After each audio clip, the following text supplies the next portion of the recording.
O pessoal aí de fora, o buffet, mandou avisar que só vai servir bebida aqui dentro. Então, quem tiver de fora...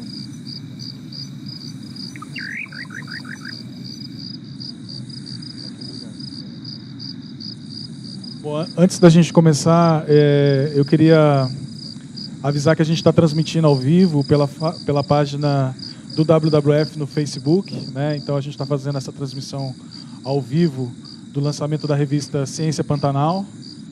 E quem quiser e puder compartilhar já, entrar na página do Facebook do WWF Brasil, dar uma curtida, né, nesse evento, e se puder também compartilhe, né? Acho que a gente ajuda aí a divulgar ao máximo essa nossa iniciativa.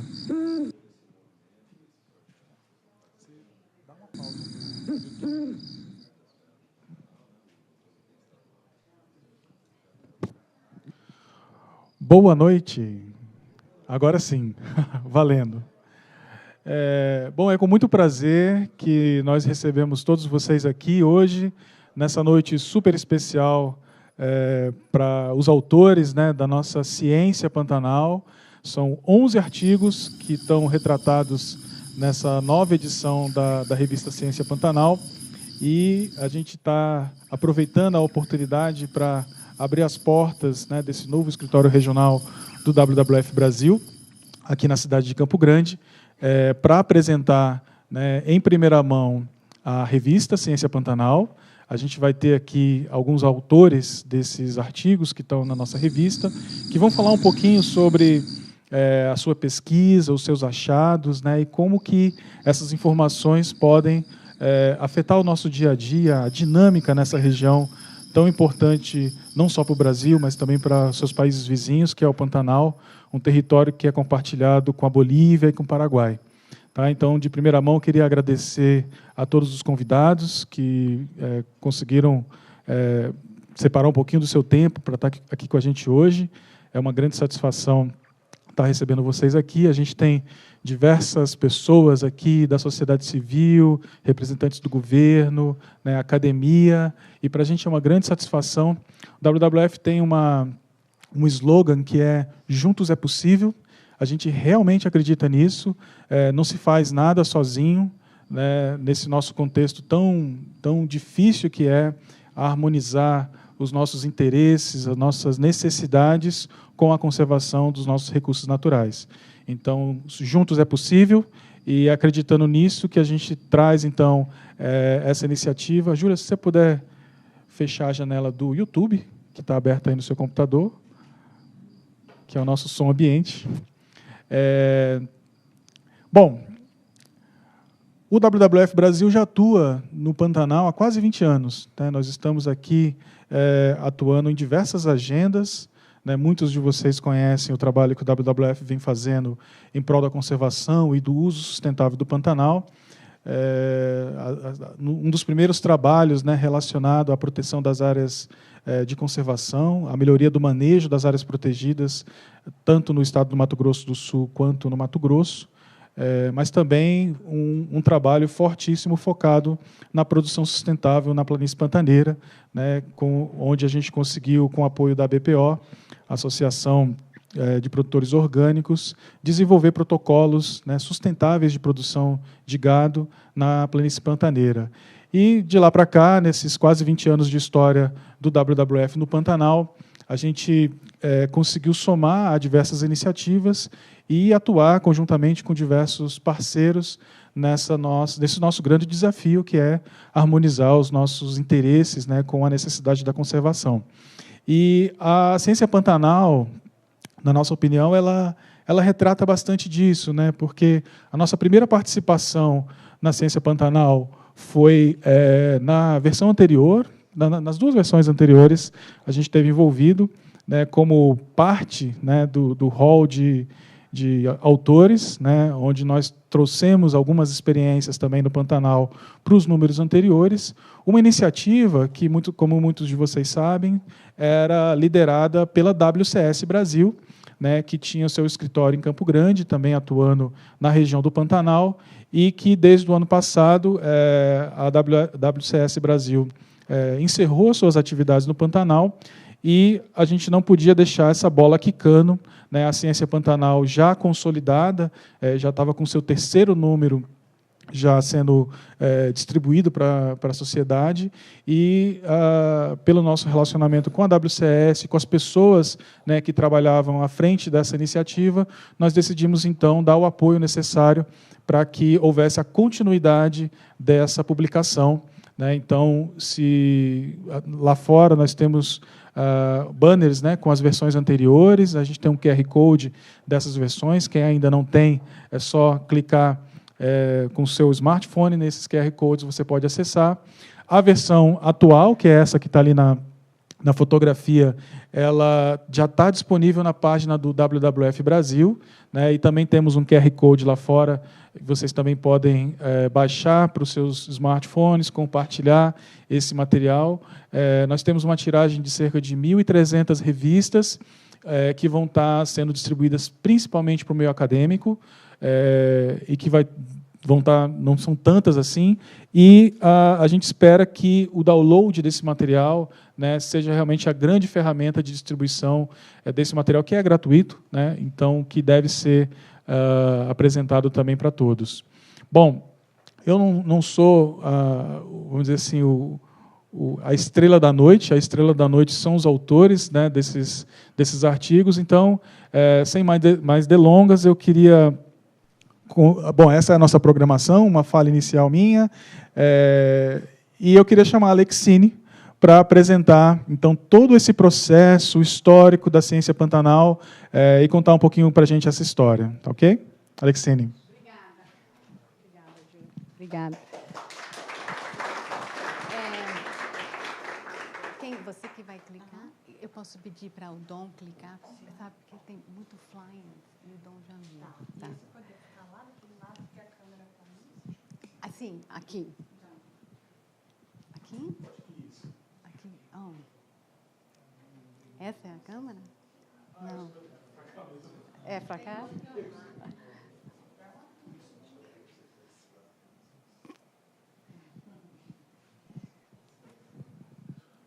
Hora de historinha. Okay, você que vai fazer? Ok. Então, eu queria falar sobre a história da ciência Pantanal, como começou e onde nós chegamos, que a história é muito importante para entender o propósito de como surgiu essa ideia. Pode clicar. Mais um. Então, eu e o Dom estamos aqui, meu marido, Dom, que trabalha com WWF, estamos aqui no Pantanal já há 18 anos. E quando a gente veio para fazer projetos e pesquisas, viramos meio ciganos do Pantanal. E como todo pesquisador que trabalha no Pantanal, todos sabem como os desafios, né? Trabalhar nesse bioma, né? Tem vários, né, problemas. Tipo, não tem celular que funciona, maior parte das vezes, e o meio de transporte são variados. E, às vezes, a gente dá carona para inesperados, né? E sempre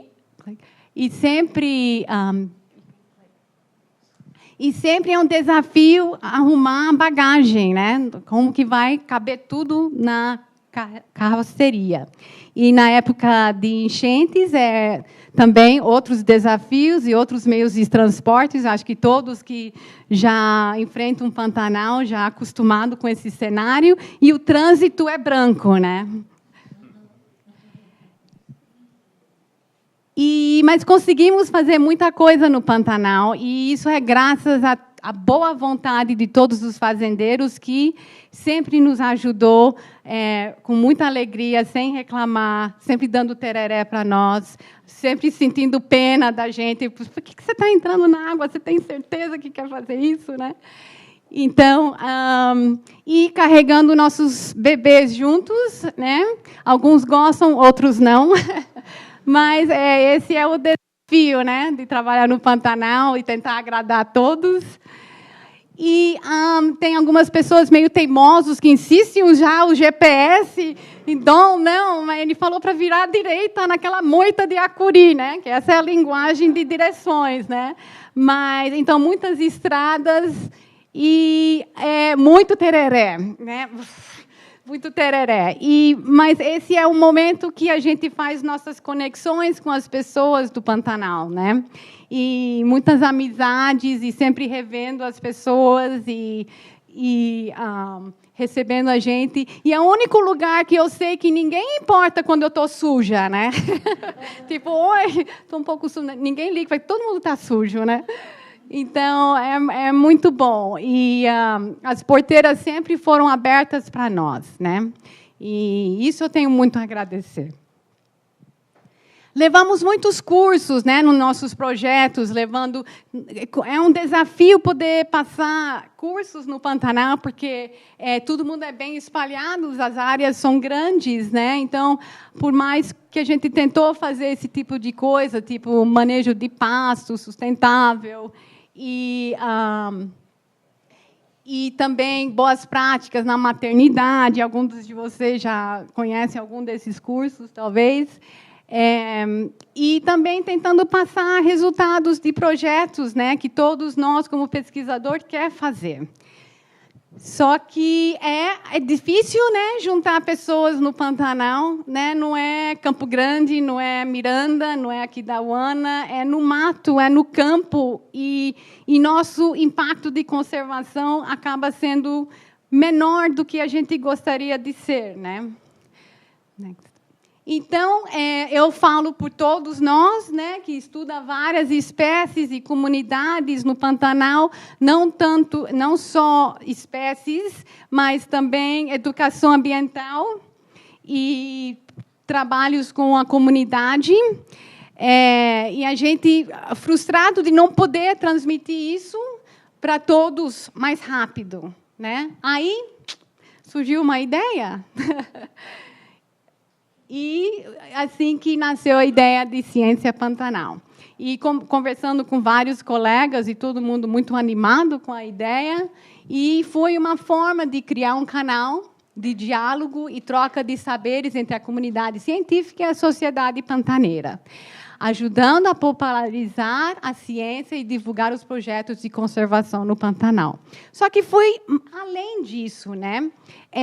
Ficou mais também coisas políticas que estão acontecendo, o CAR, a biosfera, educação ambiental, não é só espécie, a parte social, que é muito importante, que tantos institutos fazem, isso você vai escutar hoje à noite, mas o foco da Ciência Pantanal é para a região do BAP. Então, o primeiro volume saiu meio fora do nosso quintal, mas tínhamos 18 artigos, e o mais legal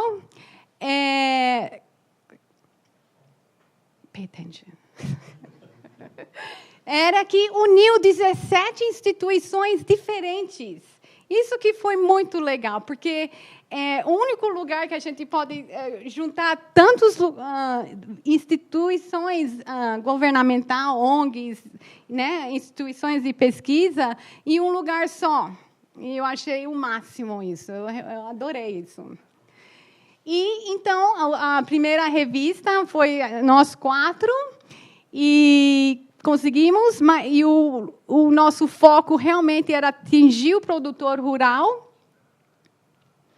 E, com a ajuda dessas duas, a Dani e a Cíntia, a gente conseguiu fazer um lançamento e atingir um grande público.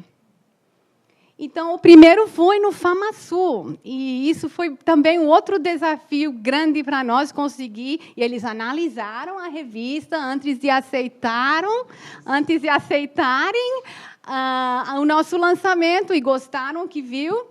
E assim foi o primeiro lançamento. E foi um sucesso, e um monte de pantaneiros e produtores rurais conseguiu pegar uma cópia dessa revista. Também fizemos o lançamento em Miranda e Coxim também, com a ideia de poder distribuir para o pessoal de campo. Aí evoluímos. Saiu volume 2. E nisso, a gente, com a ajuda da Cíntia e a Dani, como eu te falei antes, conseguimos evoluir melhor, né? O que é a ciência Pantanal? Vamos colocar uma coisa mais formal. E contratamos a editora, a Liana John, e tivemos uma diagramação profissional. Isso mudou totalmente a cara da revista. Essa é a Liana John. Muitos dos autores teve que comunicar com ela. Ela é realmente um profissional 10 e facilitou minha vida. Eu corrigi português, não dá, né? Então, ela é tudo para essa revista. E aí a gente tem artigos, e vocês podem ainda acessar, usando, que nem o Júlio falou, aquele QR Code, sei lá, código QR, e você vai aprender sobre os cantos dos sapos no Pantanal, onde, tipo, aposto que você não sabia que tem 40 mil cantos numa noite, sabe, pelos machos, e várias coisas assim. Eu estou só destacando algumas. A ideia também é sempre falar sobre pesquisas que, às vezes, não saem na mídia muito. Não é sexy o suficiente, não é uma onça, não é um tatu canastra, mas é tão importante como qualquer outro projeto, sabe? Então, a gente queria realmente trazer espécies que têm muito preconceito, tipo morcegos ou cobras, e mostrar o papel ecológico importante deles no ecossistema. Então, tem a parte de libélulas, né? Eles são indicadores, bioindicadores muito importantes para um córrego saudável. Então, você pode aprender sobre isso.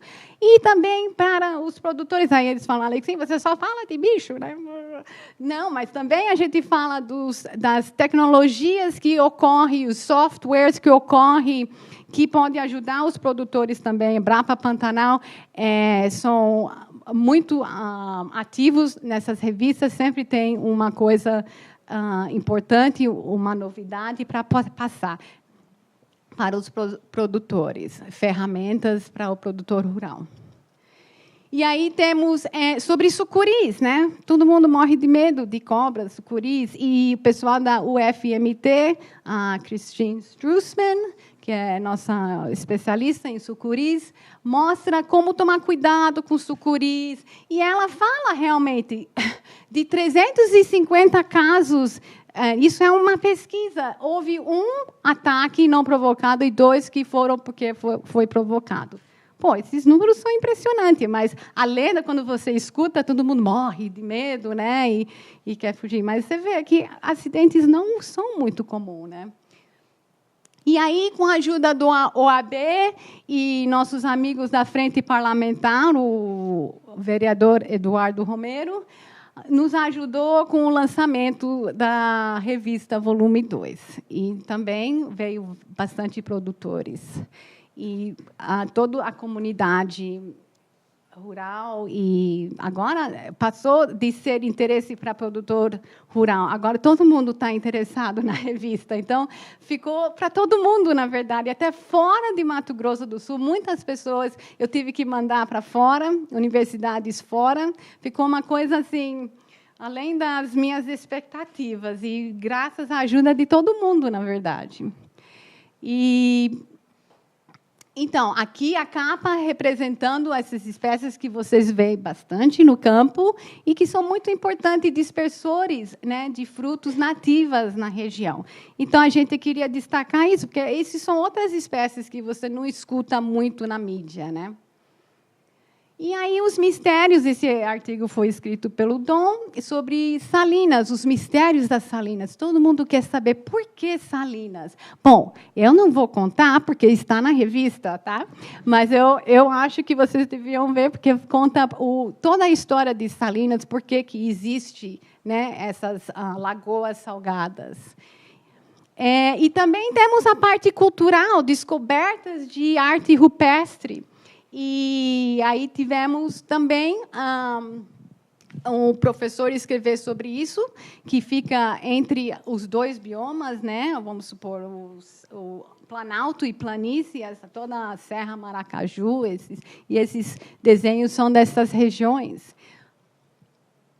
E também falamos de o cadastro ambiental rural, né, que foi uma grande polêmica o ano passado, e tem umas informações interessantes. E aí o Diálogo Pantanal, com a ajuda da WWF, conseguimos lançar um evento chamado Diálogo Pantanal.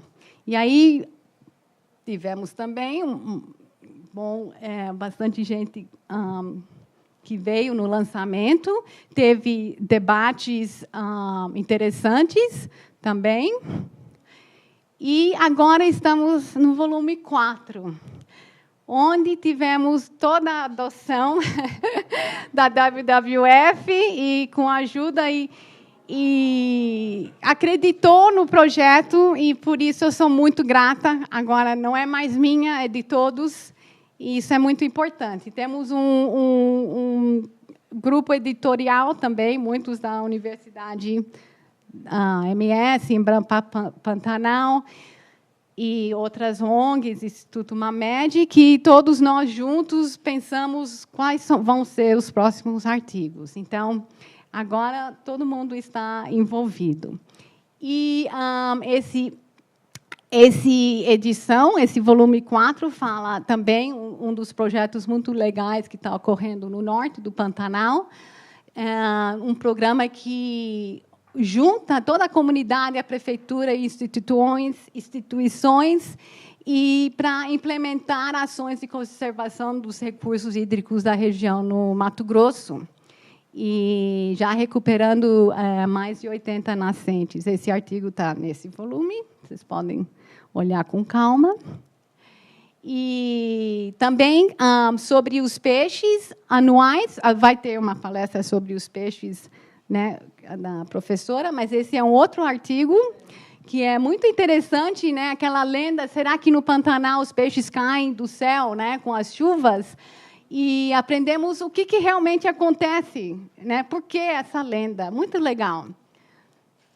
E meu favorito, a rola bosta, porque essa bosta de queixada, que eu trabalho com queixada, melhor ainda. E, rola bosta devia receber dinheiro por serviço ambiental, porque é incrível o que eles fazem, e ninguém paga para esse serviço ambiental, é gratuito. Então, eles fazem esses papéis, eles ajudam a limpar o pasto, né, a produzir a parte orgânica do solo, é muito bom. E eu acho que eles tinham que ter uma conta. E não é uma coisa que a mídia vai atrás e quer saber sobre essas espécies, mas são incríveis, são incríveis. E agora estamos aqui juntos, celebrando esse momento, né? Mas eu queria falar que a revista hoje acabou sendo uma coisa útil em tantos ângulos que é muito importante que saia, assim, além de os produtores rurais, agora nós temos que pensar nos futuros gerações, né? E hoje está usando muito em simpósios, workshops, nas universidades, e até crianças em escolas rurais, dentro da sala de aula, na Federal, analisando os artigos, discutindo. E nossos amigos do Instituto Mamed leva longe as revistas, onde muita gente não vai, né? Essa é uma escola que Barra de São Lourenço, né? Que tem que, para chegar lá às 6h20, eu acho que ECOA, né, atua lá também, onde ela sempre está. Eu falo, Simone, onde você vai? Leva lá, leva as revistas, porque tem que entrar no Pantanal. Não é só aqui em Campo Grande essas revistas. Tem que sair para o campo. E quando tem eu sempre carrego no carro, estou andando no Pantanal, eu vejo um grupo de gente tomando tereré, e eu vou lá e vocês já sabem sobre... Né?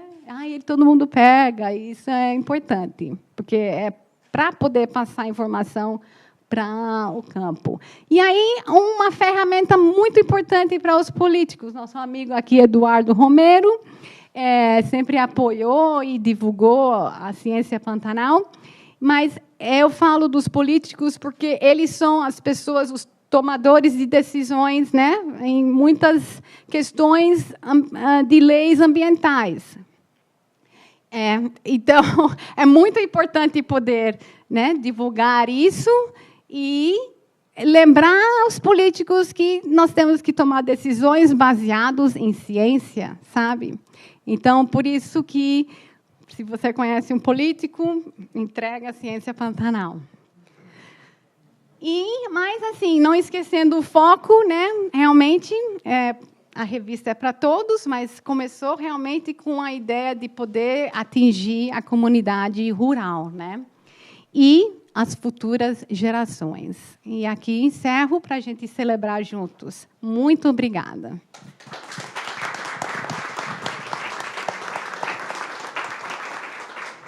Uau! O que falar depois disso, né? Da apresentação da Alexine? Assim, a gratidão é nossa, Alexine e toda a equipe, né, da Ciência Pantanal, pela confiança, né, de passar o bastão. Na verdade, a gente não está passando o bastão, a gente agora está junto, né, de braços dados, trabalhando para que esse projeto seja continuado e para que essas informações entrem no Pantanal e saiam do Pantanal, né? Acho que esse é o nosso grande objetivo. Bom, para falar um pouquinho sobre as informações, né, o que traz, então, essa nossa nova edição da Ciência Pantanal, a gente vai ouvir um pouquinho a palestra do Subsolo para os Holofotes da Ciência, né, pelo Alexander Piva, da Universidade da Sociedade Educacional de Santa Catarina. Alexander, o palco é seu. Obrigado. Isso. Boa noite a todos. Eu queria agradecer o convite da WWF e principalmente da Alexine. Acredito que ninguém saiba aqui, mas já fui estagiário dela também. Trabalhei lá um pouquinho com queixadas e foi onde eu aprendi um pouco mais sobre a pesquisa científica em campo, né? Fiquei apaixonado lá no projeto dela. E aqui eu apresento para vocês um resumo do capítulo que está na revista, que trata da descoberta de uma nova espécie de anfíbio para a ciência. Então, vou tentar mostrar para vocês um pouquinho. Primeiramente, para a gente comentar sobre isso, a gente tem que saber o que é um anfíbio. Então, a gente analisando a palavra anfíbio, anfibio, então, duas vidas. Ele tem uma vida mais aquática, que seria a fase larval, o início da vida do anfíbio, os girinos, né, que são dependentes mais de água, e depois ele sofre a metamorfose e vai para o ambiente terrestre.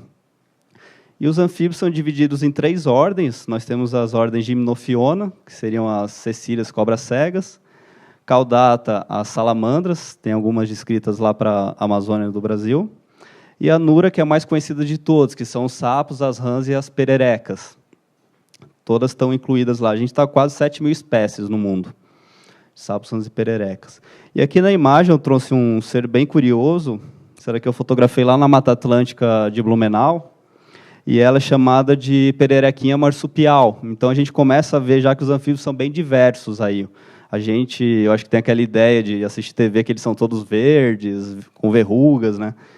Isso daqui, na verdade, não são verrugas, isso daqui são ovinhos. Então, nessa espécie aqui, a fêmea carrega os ovos nas costas e elas vivem nas bromélias. Então, é um pouco difícil coletar, porque elas estão em bromélias, às vezes, de 8 metros de altura nas árvores, 10 metros. De vez em quando, a gente dá sorte de encontrar uma mais baixinha. Eu acho que todo mundo já viu os anfíbios se reproduzindo. Se não viu, já ouviu, certamente, um canto de sapo. E aqui eu trago uma imagem que ela mostra que eles são altamente dependentes da água.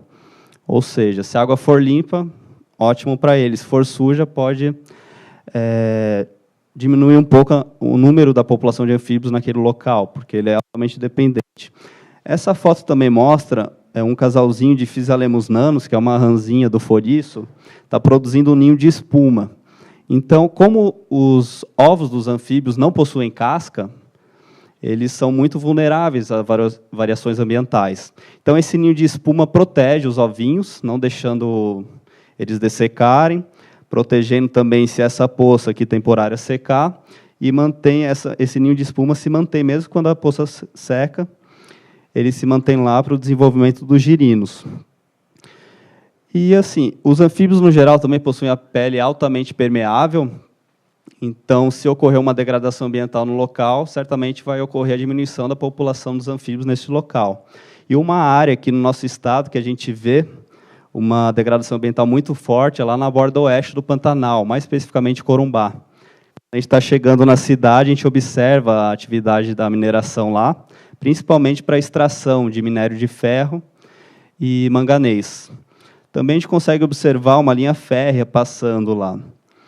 E aqui eu gosto dessa fotografia aqui, eu tirei em um dos meus campos do mestrado, o contraste, né, uma área mais preservada aqui ao fundo, e aqui as montanhas lá de minério. E a única área que existe lá de preservação, uma unidade de conservação, é o Parque Natural Municipal de Piraputangas. Ele foi criado em 2003 e tem cerca de 1.300 hectares. E até então não era muito estudado. Que a gente consegue observar, ele fica bem próximo lá da Morraria do Urucum. Aqui tem um dos morros. E aqui é uma parte mais degradada. Aqui não faz parte do parque em si, mas aqui já faz essa vegetação aqui. Então, a gente pode observar que é uma área degradada lá pela mineração. Aqui nós temos uma presença de uma lagoa pequena, né? Uma outra lagoa aqui atrás. E nesse solo aqui formam-se várias poças temporárias também, onde os anfíbios se reproduzem. Esse foi um dos pontos de coleta do meu mestrado. Aqui está o Parque de Piraputangas, ele forma como se fosse um L, e toda essa região aqui sofre atividade da mineração, então está sendo suprimida lá. E eu coletei nesses 3 pontos, né, um ponto mais alterado aqui, um mais lá no meio, e aqui. Não sei se vocês conhecem a rotatória, eu acho que é da MENC, quando vai chegando em Corumbá. Então, pega aquela rotatória, sai nessa área 3 lá. Foi construída agora uma sede lá para o Parque de Piraputangas. Pois é. É triste assim, você ver uma área tão bonita assim, sofrendo uma influência, né? E aqui foi em uma das coletas do mestrado, na época de chuvas. Então, aquela lagoazinha, já a água vai lá na cintura, mais ou menos. E já na época de seca, ela baixa muito, então fica na metade da canela, essa água. E, para isso, alguns anfíbios eles têm estratégias para se protegerem na época de seca. Numa dessas coletas, encontramos lá 28 espécies de anfíbios, e numa dessas coletas nós encontramos um indivíduo da família Microilidae. É um bichinho bem bonitinho. Esse daqui tem cerca de uns 6 centímetros, 7. Calma que não é espécie nova essa daqui. Uma característica da família Microilidae, o que é? Eles têm o focinho mais afinadinho assim, por quê? Na maior parte dos meses do ano, na época de seca, ele vive enterrado no solo. Por isso o tema da palestra, lá, né, do subsolo aos holofotes. E na época de chuva, mais especificamente entre o mês de novembro a março, ele sai, após fortes chuvas, para se reproduzir. Então, é uma espécie oportunística, né? E tem uma reprodução explosiva. Ele aproveita a chuva, se reproduz o máximo que dá, acabou a chuva, vem a seca, depois se enterra de novo. E a gente encontrou um indivíduo dessa família. Pelo formato corporal, a gente chegou a um gênero, que é um nome científico lá, mas a gente não chegou a nível de espécie, porque algumas características não batiam com as espécies que já tinham sido descritas pela ciência. Aqui no estado, nós possuímos 3 espécies, com essa 4ª espécie, desse gênero aqui, dessa palavrinha complicada, Elaxtocles. Então, nós observamos o quê?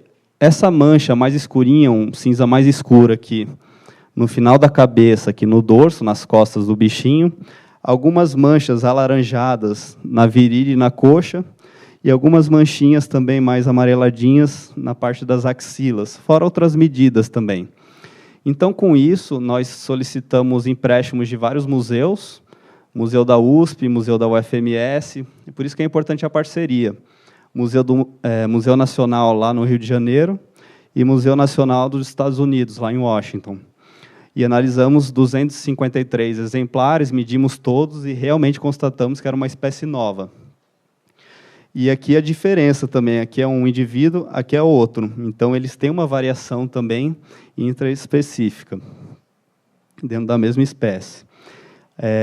Aqui são 2 machos. Olha que legal, o macho nessa espécie, nessa região gular, que é o papinho dele, né, o saco vocal, ele é enegrecido, ele é mais pretinho. Então, a gente tem um dimorfismo sexual de macho para fêmea. Se a gente pegar, um dia vocês verem um sapinho desse, vocês podem pegar de barriguinha ele, e se aqui for pretinho, é um machinho, ele canta, ele vocaliza.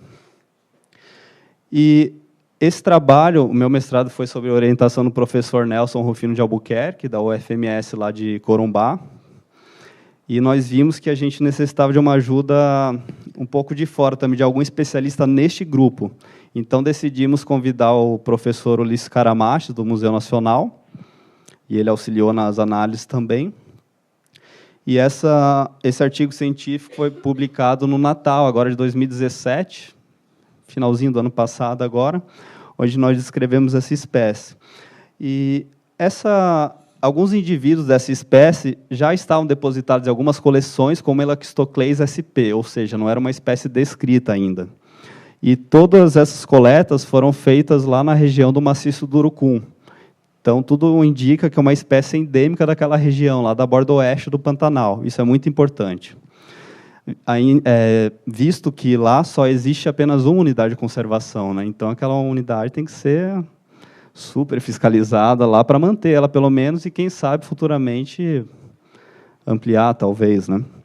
E nós decidimos homenagear a cidade de Corumbá com o nome dessa espécie. Então, nós colocamos Elaxtocles corumbaensis. Eu acho que é um nome super justo, assim, para homenagear uma região que é poucas vezes reconhecida, mas tem uma diversidade muito alta lá. E, assim, na minha pesquisa, nós trabalhamos somente com um método de busca, que era a busca ativa, ou seja, eu tinha uma equipe, a gente ia para campo, e tudo que a gente via, a gente coletava, a gente não trabalhou com armadilhas.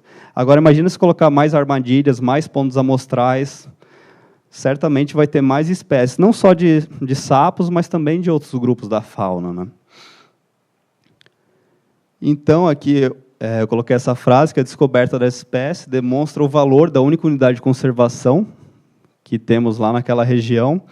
E aqui uma medida, só para vocês terem ideia do tamanho, ela tem cerca de 3 centímetros, 3 a 4 centímetros, ela é muito pequenininha, né? Nós coletamos 4 exemplares só, que não coincidiu ir para campo com muita chuva lá. Talvez no final do ano eu volte para a gente coletar mais, né?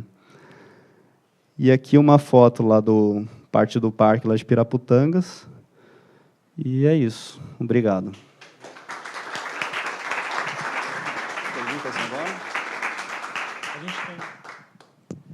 Bom, a gente tem um momento de perguntas, mas eu tenho uma sugestão para fazer para vocês. A gente aproveitar também o espaço depois das nossas apresentações para bater esse papo com os nossos palestrantes, tá? Mas se alguém tiver alguma pergunta, se alguma inquietude que não quer calar, a gente tem aí uma pergunta. Alguém? Então seguimos. Obrigado, Alexandre. Bom, na nossa sequência agora, a gente vai falar sobre cooperação e sustentabilidade. Nosso colega André Luiz Siqueira, diretor-presidente da ECOA, Ecologia e Ação, vai falar um pouquinho sobre esse artigo que também está no volume 4 da Ciência Pantanal. André. Isto. É RDS São Lourenço. Isto. Bom, primeiro eu quero agradecer e fazer um pouco a fala da Alexine, porque é justamente o que nós queremos mostrar, e a revista tem esse papel. A gente também publicou na passada sobre barragens, então a gente trabalha sempre com temas muito espinhosos e polêmicos, e aí é importante que a revista dê vazão para isso, porque a gente acaba publicando em outros meios, as publicações hoje internacionais, inclusive, são muito difíceis de serem acessados, e aí a gente consegue fazer essa tradução para a sociedade, né? E, obviamente, o papel que a revista hoje tem, inclusive, de influenciar políticas públicas. E aí é muito importante nós falarmos da RDS, porque nós estamos num momento muito oportuno hoje no Brasil de conseguir expandir as áreas protegidas dentro do Pantanal, e que tem sido uma dificuldade gigantesca. E, em especial, uma categoria que nós temos bastante resistência, até dentro dos próprios grupos, né, ambientalistas e tudo mais, que são as UCs de uso sustentável. Né, e aí, até aproveitando um pouco essa fala, eu conheço o Parque Piraputanga, tem uma conectividade pequena ali, talvez com a APA Bahia Negra, então é uma coisa que, no futuro, possa se discutir, mas a gente precisa incentivar a ampliação, criação de UCs de uso sustentável no Pantanal, que são alinhadas às atividades produtivas, aos segmentos, né, da sociedade no geral, e para que evite-se conflitos que foram criados no passado. E aí eu queria agradecer muito a revista, porque, na verdade, esse é um artigo do Rafael, nosso diretor científico. Ele terminou o doutorado há alguns anos e fez muitas publicações internacionais. Obrigado. E, na verdade, eu vim falar um pouco... essa apresentação, na verdade, não é o artigo, mas é a base, né, de uma conclusão do estudo dele, da tese de doutorado dele, que é justamente, né, uma ferramenta de governança para mapeamento de territórios de populações tradicionais, mostrar que populações tradicionais do Pantanal, e que são extremamente invisíveis, né, têm, sim, importantes contribuições na conservação da biodiversidade. Né? Então, muito rapidamente, eu tenho 7 minutos, né, Júlio, no máximo, né? Isso explica um pouco... populações tradicionais não são muito conhecidas, a gente conhece muito o segmento das fazendas, os produtores rurais, com os peões de fazenda, que tem toda uma outra relação com o território, e pouco a gente conhece pescadores e populações tradicionais, que, inclusive, têm muita bagagem indígena.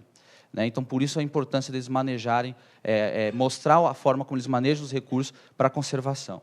Tá? E aí, obviamente, base, a gente quer mostrar aqui, nós estamos enfrentando isso hoje dentro do ICMBio, nas próximas semanas, inclusive, teremos alguns encontros decisivos, que existe muita bagagem científica produzida no Pantanal, ao contrário, né, do que a gente ainda tem uma resposta do ICMBio para se criar o UCs de uso sustentável. Tá? Então, esse é o ponto da conversa, isso aqui é apenas para mostrar um pouco... Não está... Isso, está no PDF. Só sobe um pouquinho, por gentileza, Dom, só para mostrar que a gente precisa falar de conflito no Pantanal, né? Nem tudo são rosas, né? E isso aqui mostra muito isso, né? Tem um ranço histórico de ocupação territorial, que vem desde a questão da ocupação de fronteira, depois a questão dos coreiros. É possível dizer, né, há muitos levantamentos nesse sentido, que houve uma guerra civil no Pantanal. O Brasil não gosta de falar de conflitos armados, né, mas isso aconteceu, mais de 2.500 pessoas morreram entre Nambi, coreiros, paraguai, bolivianos e brasileiros, né, no conflito que foi, né, que muitos acompanharam, enfim, né, estão desde dessa época, que foi bastante problemático para o Brasil, mas nos mostrou alguns caminhos.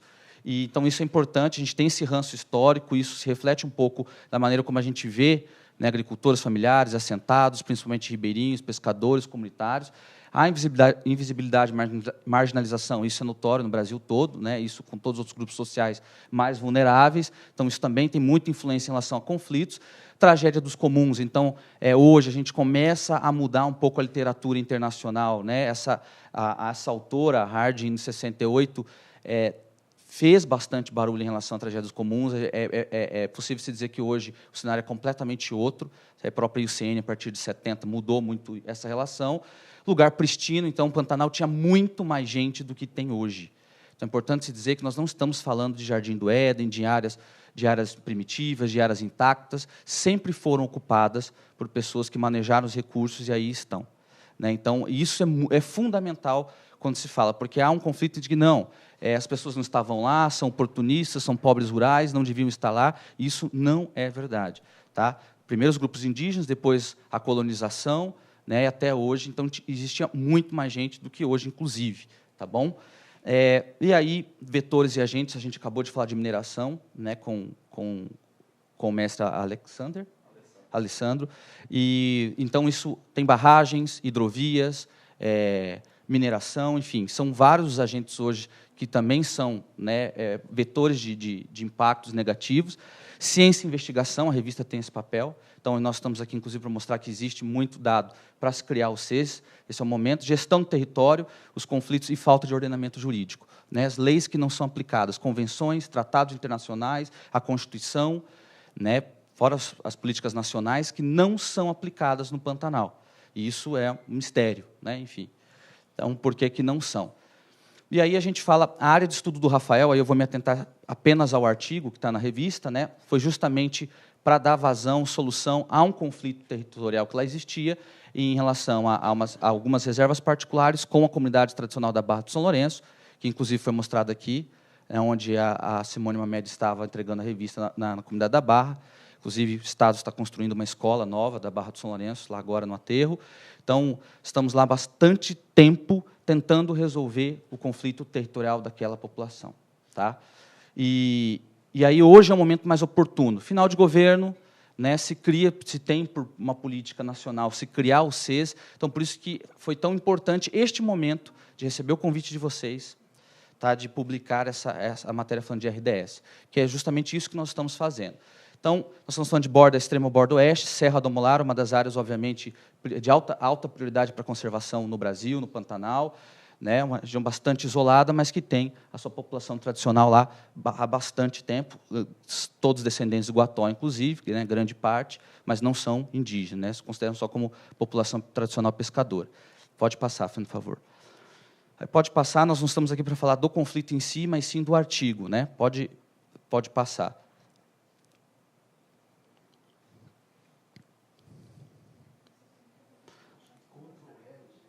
Pode passar, pode passar.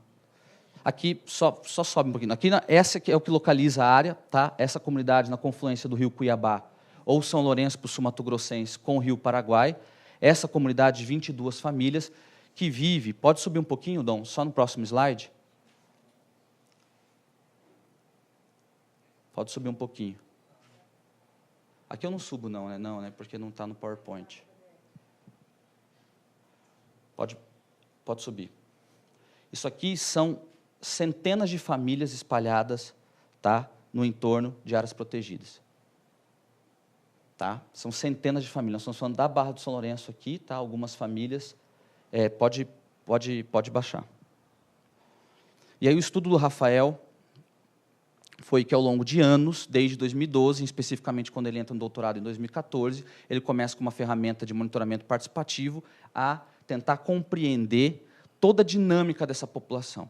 É isso que, inclusive, a gente tem tentado expandir para outras regiões no Pantanal, agora, né, neste momento, mas essa aqui foram anos de trabalho nessa área. Nós víamos, desde 2007, tentando uma RESEX com o ICMBio, né, em 2007 ainda era IBAMA, né, mas sempre uma discussão política, e hoje a gente tem dados muito contundentes, né, que justificam a criação dessa área, sem contar que, obviamente, a gente alinha o Pantanal a algumas metas globais, como as metas de Aichi, de expansão de, no mínimo, 17% de áreas protegidas do Pantanal. Lembrando que o Pantanal, um bioma ou não, mas é uma região do país que é uma das regiões do país que menos tem áreas protegidas e, obviamente, menos ainda o SES de uso sustentável. Importante se dizer que a RPPN, que é uma ferramenta para conservação fantástica, está na categoria de uso sustentável, mas ela não tem uma atuação como, né? Então, ela só encaixou lá porque é algo bem mais novo, né? Enfim. Tá? Então, pode passar. Não pode... Então, esses são estudos. Essa é a comunidade da Barra do São Lourenço, né? São pessoas que vivem lá há muitos e muitos anos. Ele fez todo o mapeamento, árvore genealógica, enfim. Foi um trabalho incrível que ele fez. Ele morou com a comunidade muito tempo, tá? Pescando, enfim. E aqui ele levantou um pouco a origem. Isso aqui é um dos últimos índios Guató que vivem isolados. É o seu Vicente, que fala, Guató vive da caça-coleta. Essa aqui é a sobrinha dele, que mora na Barra do São Lourenço. Né? Ele mora muito próximo, mas não na Barra. E ele também não mora na TI Guató. 3 minutos? Pode passar. Só para eu mostrar para vocês qual é o drama dessa história. Pode baixar, Dom. Pode baixar. Aqui, uma das famílias que ele pegou para mapear ao longo dos anos, desde 56, toda a mudança, como os Guató faziam, né? Isso explica, inclusive, por que os espanhóis não os terminaram, e, inclusive, porque tem toda uma relação com o pulso de inundação do Pantanal dos últimos 30, 40, 50 anos. Pode passar. E aqui é interessante essas imagens. Bom, nós temos, então, em 81, a reserva do Caracará, sobre um território, tá? E eles estão aqui hoje, tá? Mas eles estavam lá na Gaíva. Pode ir. Aí houve uma mudança, áreas protegidas, houve toda a migração para cá. Pode passar. E aí o mapeamento de toda a diversidade de uso e intensidade das áreas de uso, tá? Que tem toda uma relação com a onda de inundação.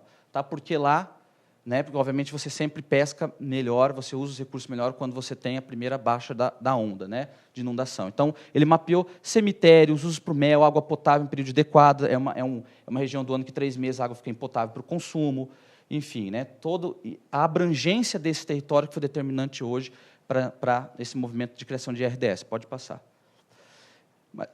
Eu quero, assim, atentando essa imagem, nós já tiramos o shape do Parque Nacional aqui, e esse aqui foi o que, no mínimo, ele levantou, que atualmente é o território deles. Tá? Dentro de uma RPPN Penha, Curizal, tá? Esse é o território. Pode passar. Eu quero que vocês prestem atenção. Isso aqui é um estudo que o CMBio fez, da Polas, que mostra índice de diversidade biológica, altíssimo, pela forma de manejo e rotatividade dos recursos. Pode passar. Não. De aqui, mostra claramente o território de toda essa população, tirando o Parque Nacional. Baixa. E aqui, a sobreposição com as áreas protegidas de proteção integral.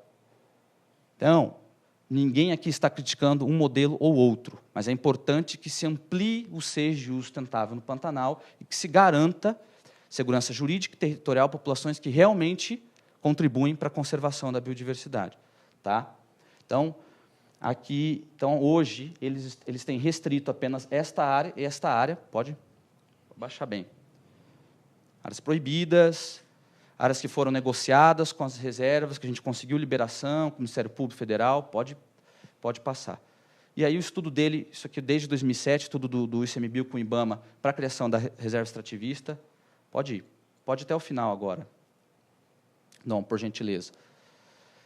Tá? Isso aqui é um arcabouço legal que tem para isso, e aqui hoje nós temos, esse desenho já mudou, hoje nós temos o apoio de parte do ICMBio para a criação da RDS, né? Inclusive estão fazendo isso com a revisão do plano de manejo do parque e tudo mais, e esse era um desenho já tirando todos os shapes das reservas particulares, propriedades privadas, que são pouquíssimas, quase nenhuma, e parque nacional, o que hoje é minimamente aceitável para a integridade dessas pessoas, que nosso patrimônio genético, cultural, histórico não seja perdido, e isso que sirva de exemplo também outras centenas de famílias que estão espalhadas em Mato Grosso e Mato Grosso do Sul, falando do lado brasileiro do Pantanal. Pode, tá? E então, essas são as imagens de lá. O estudo do Rafael diz isso, né, que a compreensão desses territórios é fundamental, usando ferramentas de ciência. No caso, ele usou o aplicativo Sapele, que é um aplicativo baseado numa metodologia chamada Ciência Cidadã, que ele desenvolveu um doutorado, e a gente usa, inclusive, para várias outras ações. Né, e ele conseguiu mapear e dar, além do mapeamento, ter condições claras de entender toda a dinâmica e como eles usam os recursos. Né? Atualmente, por exemplo, são pescadores, todos os anos eles conseguem utilizar, em cada período do ano de vazante e cheia, só 25% do seu território. Então, é uma completa situação de sustentabilidade. 25% só do seu território, todo ano, é acessível para o uso, para a atividade de pesca de subsistência ou, né, da base econômica dessas pessoas. Tá bom? É isso que o artigo fala. Boa leitura para vocês. Obrigado, gente.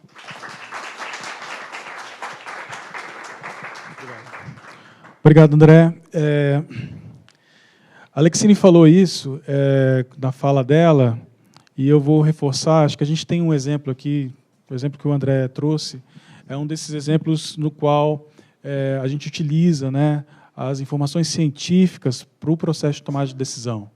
Então, bom, poderia ser qualquer pessoa chegando aqui dizendo precisamos criar uma unidade de conservação. Né? Mas que unidade de conservação? Com que desenho se cria essa unidade de conservação? Quais são os interesses, né? O que se quer conservar? E aqui, ao contrário do que a gente escuta, né? Principalmente quem trabalha com conservação, sempre escuta as questões, né, dos conflitos entre criar ou não uma unidade de conservação. Né? Muitos falam vem o povo que só pensa no verde, né? quer criar outro parque. Mas aqui um exemplo de uma RDS, né, uma Reserva de Desenvolvimento Sustentável, onde o foco é a sustentabilidade de uma comunidade que está nessa região. Então, acho que é um artigo super interessante, importante de ser lido, né, para tentar entender como esse processo da geração da informação pode ajudar também na tomada de decisão. Dom, pronto aí? Next? Bom, Vamos lá, vamos continuar. Agora a gente vai ouvir sobre pequenos, únicos e desprotegidos, peixes endêmicos das cabeceiras da BAP, com a Maria José Alencar Vilela, da Universidade Federal do Mato Grosso do Sul, de Três Lagoas. Vamos dar conta do recado. Boa noite a todos. Antes de mais nada, agradecer a toda a equipe da revista, tanto pelo convite para escrever o artigo, né, que é sempre estimulante para a gente, como também para fazer essa fala aqui hoje. Os meus colegas já tinham outros compromissos assumidos, não puderam estar presentes. Vou falar, então, um pouco sobre os peixes endêmicos. Quando a gente fala em peixe, na maioria das vezes, o entendimento nosso é do peixe como um recurso. É um recurso alimentar ou um recurso de pesca, que sustenta tanto pesca de amadora, pesca esportiva, como também a pesca ribeirinha, de quem vive da pesca, mas é um recurso de sustentação. Essas duas atividades costumam movimentar um comércio bastante grande, um elenco também de atividades profissionais também bastante diversificado. No Brasil não é muito difundida ainda essa atividade de aquarismo, mas ela, sem dúvida nenhuma, também é uma atividade importante ligada a peixes, no sentido de criação de peixes ornamentais, que já tem um perfil um pouco diferente. Na maioria dessas situações aqui, o que nós vamos ter? A divulgação e o conhecimento da população, de um modo geral, daqueles peixes que respondem aos requerimentos dessas atividades, que ou ele é saboroso, porque é gostoso para comer, é grande, existe em abundância. Normalmente são peixes que habitam as calhas dos rios, os rios maiores, os rios de maior porte, ou que seja um peixe briguento, para quem gosta de pescaria, ou que tenha atrativos os mais diversificados para quem mexe com a atividade de aquariofilia, que é de beleza, que é de ser um animal mais exótico, mais diferenciado. Mas, na verdade, a maior parte da biodiversidade de peixes que nós encontramos nos nossos rios não corresponde muito a esse conjunto de características aqui. Existe uma grande parte da biodiversidade de peixes, e particularmente no caso da bacia do Alto Paraguai, que compreende peixes de menor porte, às vezes de porte diminuto, peixinhos muito pequenos, como os sapinhos, que também não são muito conhecidos da população de modo geral, que às vezes vivem escondidos, são pouco visíveis dentro dos ambientes, não são tão numerosos, não têm populações assim tão numerosas também. Enfim, eles passam, de uma certa maneira, bastante desconhecidos, até mesmo da ciência. Então, dentre esses peixes, tem alguns que têm características de distribuição tão específicas, tão peculiares, que eles entram dentro dessa categoria que a gente chama de espécie endêmica. Assim, resumindo, numa linguagem muito simples, endêmica é que ocorre de modo natural em um ambiente, uma área de distribuição mais ou menos restrita. Essa área, na verdade, a gente aqui que determina, enquanto pesquisador. Nós podemos dizer que, por exemplo, um peixe é endêmico da bacia do Alto Paraguai. Então, nós temos a bacia como área, mas nós podemos encontrar também espécies que só ocorrem em uma cabeceira de um determinado rio dentro da bacia do Alto Paraguai. É uma espécie com um grau de endemismo maior do que a outra, que pode ocorrer na bacia como um todo. Então, esse grau de endemismo varia de uma espécie para outra, e varia também, muitas vezes, de acordo com o conhecimento que a gente tem daquela região. Porque, a princípio, a gente pode achar, às vezes, que uma espécie só ocorre num local, mas é porque nós não conhecemos ainda outros, né? Então, daí a importância também de ampliação de área de pesquisa para que os resultados que a gente vai levantando possam ser mais garantidos e mais sustentáveis, vamos dizer assim, né? Então, essas espécies que têm distribuição restrita, que entram dentro dessa categoria de espécie endêmica, são espécies particularmente sensíveis a qualquer alteração que possa acontecer no seu ambiente, porque ela carrega consigo, como toda espécie, carrega consigo uma história evolutiva, né? Mas, como ela está situada dentro de uma região que é única, ela só ocorre ali, ela só tem ocorrência dentro daquele local, qualquer alteração que aconteça dentro dessa região de ocorrência, que seja, de alguma maneira, suficiente para promover uma resposta nessa espécie, ela pode, às vezes, diminuir sensivelmente, ou até mesmo desaparecer, e nós não teremos outra área fonte, né, onde ela ocorra naturalmente para fazer essa reposição. Então, são espécies que, dentro dessas categorias de risco, né, de extinção que o ICMBio adota, as espécies endêmicas, normalmente, são espécies que precisam de uma atenção um pouco maior, porque elas estão num limite de maior risco, né? Dentro desse ambiente, nós vamos encontrar diversos elementos que fazem parte do hábito da espécie, onde as mudanças que ocorram podem determinar o seu desaparecimento, seja com relação às características físico-químicas da água, ao tipo e à abundância da vegetação aquática, ocorrência ou não de vegetação marginal, né? Tanto as matas ciliares quanto as matas de galeria. Então, nós temos várias, né, ou mesmo vegetação pequena, mais herbácea, que também ocorre naturalmente em algumas margens de riachos, né? O seu convívio com outras espécies, o tipo de solo, né, de substrato que existe.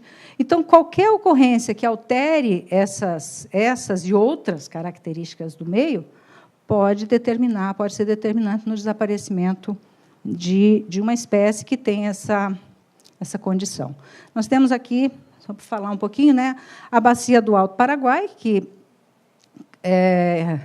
incorpora não só a planície pantaneira, mas também toda a região de Planalto, que drena para dentro disso. Então, nós temos aqui a região da Bodoquena, aqui mais a região da Serra de Maracaju, né? Ali as partes lá do Mato Grosso, do estado de Mato Grosso, e também uma contribuição importante aqui dos nossos vizinhos, né, que também vão drenar, tendo o Rio Paraguai como a dorsal, vamos dizer assim, dessa bacia, né? E é chamado de Alto Paraguai tudo que existe, desde as regiões de nascentes até o encontro aqui do Rio Apa com o Rio Paraguai. Aqui daqui para diante é que ela se chama Alto Paraguai, né? No estado do Mato Grosso do Sul, essa bacia ocupa mais da metade, né? Então, a outra metade, quase metade, né, é ocupada pela bacia do Alto Paraná. Na BAP como um todo, nós temos aí aproximadamente 368 mil quilômetros quadrados de área. Ela ocupa, no nosso estado, aqui, Mato Grosso do Sul, cerca de 52% do estado, então, né? E são conhecidas, até o momento, cerca de 350 espécies, das quais 60 são espécies endêmicas. Esse grau é bastante elevado, comparando-se com outras bacias, inclusive outras bacias brasileiras, né? Os motivos que promovem esse alto grau de endemismo podem ser vários, eu não vou me ater aqui a falar, senão a gente não vai dar conta, mas dentro do Pantanal propriamente dito, da planície pantaneira, nós temos essa grande área inundada que tem características também bastante diversificadas, né? É bem conhecida essa questão dos vários pantanais que nós temos dentro do Pantanal, em razão da contribuição que vem, principalmente das partes altas aqui, né? Que promove, então, essas características distintas, né? Nós temos também, dentro da própria planície, características diferentes dos vários ambientes encontrados ali, né, que estão relacionados principalmente com o volume de água que chega, o tempo que permanece inundado, né, a distância da calha principal dos rios, são vários fatores aí que vão interferir, né, inclusive o tempo de permanência dessas poças, né, que a princípio a gente pode pensar que não tem nada, e para esses peixes às vezes é o único habitat que ele vai encontrar, né. Nas regiões que cercam essa grande planície, as regiões de serras, nós já temos uma condição um pouco diferente, porque aí é justamente onde os eventos de estiagem em período chuvoso vão promover muitas mudanças. Aqui não é o mesmo local, mas aqui é o mesmo local, tá? Essa foto aqui nós tiramos num período de estiagem, no córrego Salobrinha, e é o mesmo ponto no período chuvoso. Então, muda bastante, né? E, então, é muito comum, dentro dessas áreas kársticas que a gente tem, no caso da bacia do Alto Paraguai, na Bodoquena, e também na região de Nobres, lá, a bacia do Rio Manso, né, no Mato Grosso, essa ocorrência de rios intermitentes, né, rios que secam durante algumas épocas do ano, e a duração dessa seca varia bastante de um ano para outro, e de uma região para outra, isolando, muitas vezes, as subpopulações da mesma espécie, né, e esse também é um outro fator que orienta muito o surgimento de espécies novas dentro de um grupo antigo, né, que habita toda essa área. Mostrando aqui, então, algumas dessas espécies, né? Esse aqui é o Oligosarcus, é um lambari, vamos dizer assim, que tem mais ou menos uns 10 centímetros de comprimento, que é uma característica bastante comum nesse grupo, que são peixes de pequeno porte, né? Não tem, então, daí que ele foge um pouco àquele padrão que nós falamos lá no início, né? Ele foi chamado de perdido, justamente porque a área onde ele foi encontrado pela primeira vez é o Rio Perdido. Aqui uma foto do Rio Perdido. Ocorre também no banhado do Perdido, é uma espécie que, até o momento, pelo que nós sabemos, é endêmica do Rio Perdido, na Serra da Bodoquena. Tem ocorrência dele no Mato Grosso, também na região de Nobres. Ele foi encontrado recentemente. Então, aparentemente, é uma espécie que está muito fortemente ligada a essas regiões. Aqui, então, exemplificando algumas outras espécies, né, que se enquadram dentro dessa categoria, né. Normalmente espécies de pequeno porte, algumas delas muito bonitas, muito vistosas, então, com um apelo para a aquariofilia, por exemplo, que poderia ser explorado, né. Essa Loricaria cochimensis foi descrita no Rio Coxim, já como esses cascudinhos, né, essa aqui o pessoal chama de cascudo viola ou violinha, eles requerem ambientes de substrato firme, né. Então, o substrato, o rio ou o córrego que fica assoreado já não permite a sobrevivência desses indivíduos. Aqui são peixes anuais, tem um artigo, inclusive, na revista, que fala especificamente, né, desses peixinhos anuais. Esses peixinhos são muito interessantes porque eles desovam, eles vivem dentro dessas áreas de brejo, em torno de rios, de poças, que também têm duração pequena, curta duração, né? E essas áreas são áreas normalmente muito pisoteadas em regiões onde a gente tem gado, e como eles colocam os ovos dentro dessas poças, toda uma desova pode ser perdida dependendo do pisoteio de gado que a gente tenha na região, né? São espécies, via de regra, muito vistosas, muito bonitas, e que a gente, às vezes, tem que olhar numa lupa para apreciar toda a beleza que ela tem, né? Porque são, às vezes, indivíduos de muito pequeno porte. Nós temos também, desculpa, a situação das espécies de cavernas. Essas duas aqui são da Serra da Bodoquena. Esse aqui é um bagrinho, Trichomicteros dali, que vive nessa região. O Ancis formoso, que foi descrito no Rio Formoso, lá na Bodoquena. Então, o nome foi em homenagem ao rio, né? Essas espécies também mostram um grau de endemismo bastante grande e um risco bastante grande. Apesar de descritas, em grande parte, muito recentemente, algumas delas já estão fazendo parte de categorias ameaçadas, né? Então, isso é muito, muito sério e precisa de medidas bastante urgentes, né? Uma grande parte dessas espécies, nós nem sabemos exatamente como é que elas se encontram, porque nós temos deficiência de dados. Então, daí a necessidade de ampliação de pesquisa, de área de pesquisa, de gente pesquisando, formação de recurso humano para pesquisa e, mais importante, recurso financeiro para que a gente possa ir para campo, porque a gente sabe que ir para campo requer recurso, né? Nós temos que ter, no mínimo, um bom carro para enfrentar as nossas estradas, né? E daí, enfim, né?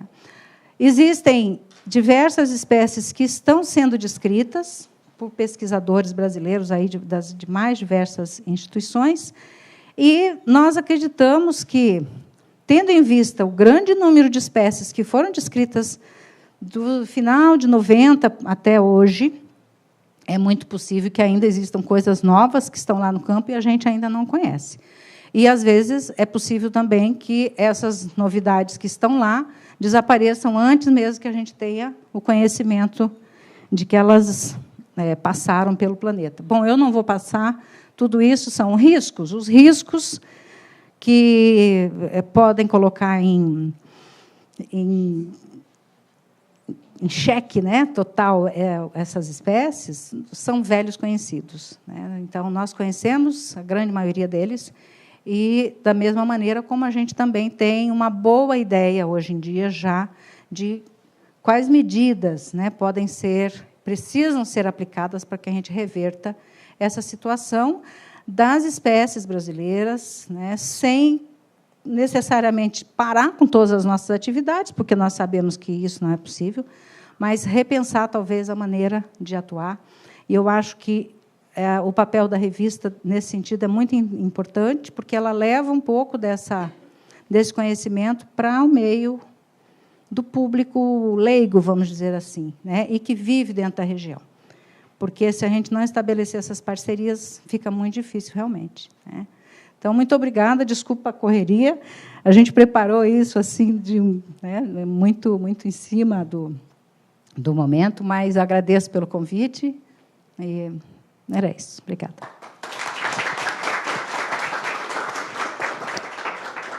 Obrigado, Maria José. Quando a gente fez o convite para os nossos palestrantes, a gente lançou um desafio para eles. A gente falou assim: olha, vocês têm que falar em 7 minutos. 10 minutos. Né? Bom, a maioria aqui conhece, né, a vida de quem pesquisa, de quem trabalha com os estudos, muitos de vocês, né, associados à academia, e realmente, assim, são muitas informações, né? É quase impossível resumir, né, em 10 minutos resultados tão importantes como esses que vocês trouxeram aqui. E, desde já, eu agradeço, né, por vocês terem aceitado esse desafio, e a gente sabe também que não é fácil. Mas, assim, eu queria fazer uma outra provocação, né, sobre esses dados das espécies endêmicas, né, aqui que a Maria José trouxe para a gente. É super importante a gente conhecer, né, o que está à nossa volta. É muito fácil a gente usar o nosso ambiente da forma que a gente bem entender, sem considerar as milhares de interações que ocorrem naquele determinado espaço, né? Então, sem querer, e talvez ninguém queira fazer isso, a gente tem provocado a extinção ou colocado em risco diversas espécies, né, que habitam os espaços onde a gente precisa produzir, né, para alimentar, para gerar riquezas, etc. A questão, o grande desafio da nossa sociedade atual, e esse vai ser o desafio durante muitos anos ainda, porque as iniciativas ou esses modelos ideais, eles ainda não são, né, desenvolvidos em grande escala, infelizmente, mas o nosso grande desafio dessa geração e das próximas, com certeza, é justamente enfrentar esse desafio de como utilizar o nosso entorno, o nosso ambiente, a nossa volta, de forma a considerar todas as centenas e milhares de interações que ocorrem naquele determinado espaço. E quando a gente fala sobre isso, a gente está falando tanto quanto sustentabilidade, o termo serviços ecossistêmicos ele já está ficando batido, mas esses serviços ecossistêmicos eles são essenciais, né, para a manutenção da vida, né? Então, é super importante a gente ter, né, informações como essas, né? Me impressionou o número de espécies endêmicas de peixes, né, que vocês levantaram nesse estudo, e, sem dúvida alguma, uma informação que precisa realmente chegar. É uma estimativa, mas é uma informação que precisa chegar àqueles que utilizam os espaços, àqueles que tomam as decisões sobre a utilização dos espaços, para que a gente busque, então, comece a trabalhar nesse modelo ideal de equilíbrio, né, entre, sim, produzir, sim, gerar riqueza, mas, sim, conservar. Acho que esse é o nosso grande desafio. E aí, para fechar a nossa noite de hoje, ou melhor, para que a gente possa começar a noite, né, com mais bate-papos e interações, eu quero convidar para falar um pouquinho sobre o artigo que está na nossa revista Ciência Pantanal número 4, De Olho nas Mudanças, né, falando sobre monitoramento de biodiversidade a longo prazo, o professor Eric Fischer, do Instituto de Biociências da Universidade Federal do Mato Grosso do Sul, UFMS. Eric. Bom, boa noite a todos, muito obrigado por esse convite. É uma grande honra estar aqui, participar dessa revista e saber que a gente está ajudando a divulgar as coisas para a população de maneira geral e, ao mesmo tempo, sabendo que a gente está sendo ajudado, né? Porque uma das coisas que acontece na academia é que a gente se fecha muito dentro das nossas salas, a gente se preocupa muito com a pesquisa, com os alunos e tudo mais, e uma das coisas que a gente quase nunca faz e é cobrado e que a gente realmente deixa a desejar é fazer a divulgação científica para toda a comunidade. E essa revista vem ajudar muito a gente, né? Eu vou falar para vocês, tentar falar rapidamente, mas não tão atropeladamente, sobre o artigo que está na revista, que é De Olho nas Mudanças. É um projeto coordenado pelo professor Franco Leandro de Souza e, como vice-coordenador, o professor Fábio Roque. E esse time todo que está aí, esses nomes todos, são as pessoas que começaram a participar e que iniciaram o projeto de longo prazo, né? Mas, bem, de olho nas mudanças. Que mudanças são essas, né? Não sei ao certo, mas um marco bastante forte é o período de industrialização para cá. Então, com o advento da industrialização, a gente sabe que nós criamos capacidade de gerar recursos, de angariar riquezas, de fazer as sociedades se tornarem cada vez mais ricas, e as sociedades ricas acumulam bastante recursos e muita desigualdade, né? Se a gente voltar muito no passado, e para quem acredita nos hominídeos, caçadores, coletores, né, os indivíduos eram muito iguais, e hoje nós somos muito desiguais, né? E temos muita riqueza acumulada em algumas partes, e um uso talvez muito errado dessa riqueza, né? Então, uma das coisas que nós estamos preocupados é com toda a poluição, com toda a degradação e todas as mudanças ambientais que vêm ocorrendo muito rápido a partir da industrialização. Coisas que a gente sabe, né, por exemplo, que a gente chama de desenvolvimento, que, na verdade, a gente hoje percebe que já não é tão desenvolvimento do ponto de vista da nossa qualidade de vida, né? Com matrizes dependendo de petróleo, por exemplo, né? E também, uma das outras coisas que acontecem é que a população humana vem crescendo globalmente, e a necessidade de ter mais culturas, né, e de ter maior produção animal vem crescendo. Então, a gente precisa expandir as nossas fronteiras agrícolas, né? Então, existe a necessidade de acumular riqueza, temos expansão das nossas áreas agrícolas, ou seja, uma mudança do uso do solo, aquelas regiões naturais da Terra estão sendo transformadas, estão sendo mudadas para sustentar toda essa civilização humana global que a gente vê hoje. E existe aquelas coisas que a gente já sabe, estamos cansados de ver, né? E eu estou trazendo algo de muito longe da gente, que é lá nos polos, né? Mas com as mudanças globais, com as mudanças de uso do solo, com as mudanças climáticas que a gente vem vendo, a gente tem percebido que muitas espécies têm perdido o seu espaço, o seu nicho, aqueles recursos que utilizavam, né, para a sobrevivência, então vão ter que se mudar ou vão desaparecer dessa região onde estão, né? Algumas são bem emblemáticas e carismáticas, como um urso, né, mas existem aquelas espécies não tão bonitas, como a Alexine muito bem chamou a atenção, e que fazem serviços que a gente nem sabe, né? Então a gente nem teve, às vezes, o tempo de conhecê-las, né, e já estamos perdendo, ou já perdemos. Então, dentro desse projeto, a ideia é buscar dois grandes tipos de mudança, mudanças de uso do solo e mudanças climáticas.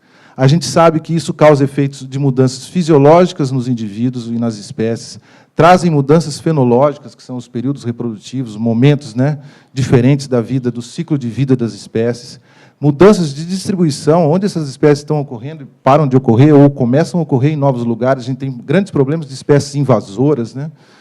E, muitas vezes, a adaptação in situ, que seria a possibilidade dessas espécies se adaptarem a esses locais, mas muito mais extinções do que adaptações. Dentro dessas ideias, a gente tem, ou a gente percebe, né, novos arranjos das comunidades ao longo do gradiente ambiental, ou seja, a gente está mudando o ambiente, a gente está chamando isso, dessas mudanças todas, de mudança do gradiente ambiental, e a gente tem comunidades ou composição de espécies que ali não se encontravam e agora se encontram, e a gente também tem mudança das interações ecológicas, ou seja, todas as espécies dependem de outras como recurso, para se alimentar, por exemplo, né? Então, quem são as espécies que se alimentam de quem? Isso tem mudado. Algumas espécies dependem de outras, como parasita ou hospedeiro, outras dependem como polinizadores, são mutualistas, né, e dependem dessas espécies, muitas vezes, para a reprodução. Muitas plantas dependem de animais para a reprodução. E quem são os animais que fazem a polinização? A gente sabe que tem uma crise, por exemplo, nas culturas de maracujá, né, porque se a gente já não tem mais abelhas, a gente não vai ter o maracujá. Ah, porque o maracujá a gente gosta, mas tem uma série enorme de espécies de plantas que dependem dos animais que a gente não sabe e que a gente sabe que está perdendo, né?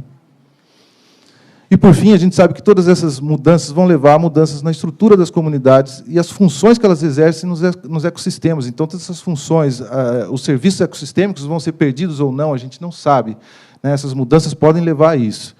E efeitos não lineares, né? O que a gente chama aqui de efeitos não lineares, é uma preocupação dentro desse projeto, que é do tipo, veja, às vezes a gente tem algumas mudanças, por exemplo, mudanças climáticas, mudou 1 grau, mudou 2 graus de temperatura, 3 graus. Pode ser que não mude muito as comunidades, mas, a partir de uma mudança de 3,5 graus, existe um colapso.